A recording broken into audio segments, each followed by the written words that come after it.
And in Commitment 2024 coverage, last week religious leaders from across Pennsylvania convened on the steps of the state capitol to stress the importance of peacefulness during this election season. Joining us now is Pastor Jim Goodyear from the Bergstrasse Lutheran Church, which is an effort. First of all, thanks for joining us. Oh, thank you for having me here. So were you at that a week ago when all those religious leaders were at the state capitol? Unfortunately, I was not there you were on not the there. I thought you steps, said, but okay. I had signed the document supporting all of the movements of what we were trying to get across to the people in not just Pennsylvania, but all over the United States. So talk about your message. Sure.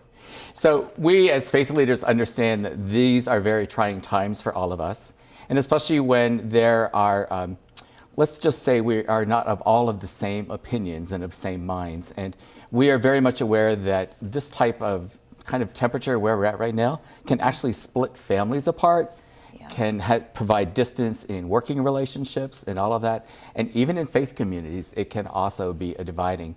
And what we hope to do with our message of peacefulness is to encourage people that we want to change the rhetoric.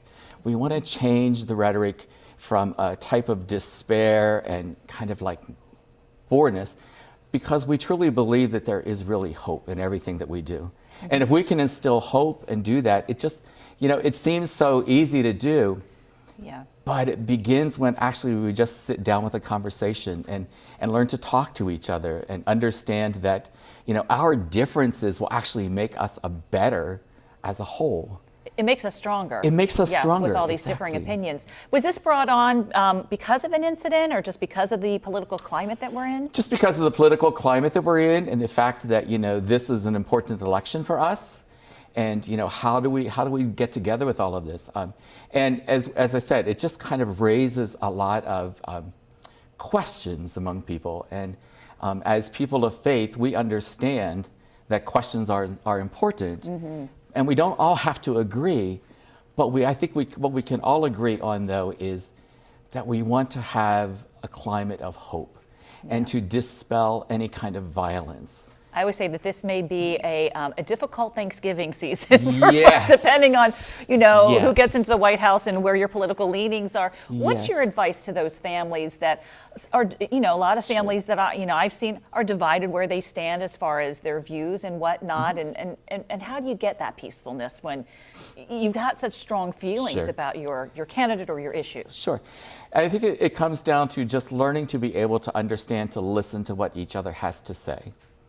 And, the part of it that I think that we need to understand is that if we are all in this for the better of all people, no matter who they are, whether they are our family members, co-workers, the person sitting aside of us in the pew, is to just be able to sit down and listen to each other and not come to judgments, but just kind of understand that we are all called, we all really don't really want to be in a place of distrust and turmoil, but we really do want to be a peaceful group of people. We want to be peaceful people. Mm-hmm. And I think one of the words that I would say to us that comes to mind with all of this, it takes courage to listen to what your friend, your partner has to say, especially when you disagree.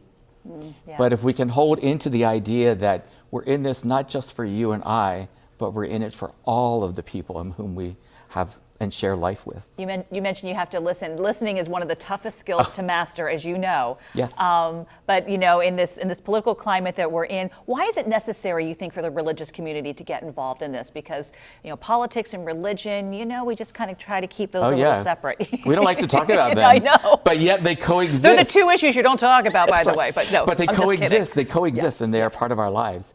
I believe, and I think I would speak for many religious leaders in our area, is that a people of faith or people with some type of religious background, the central message to all of that is that we live as peaceful people. Yeah. It's not something new. It's not something new in any of our teachings, any of our learnings. It's a matter of just being able to listen and understand with hope. And I believe, honestly, that our faith communities, whether they be Christian, Jewish, Islamic, or any other faith traditions, that when we gather together, we are to be people set apart from the rest of the world. We are to be set apart as people who are peace-loving, who understand justice for all people, who understand love and compassion.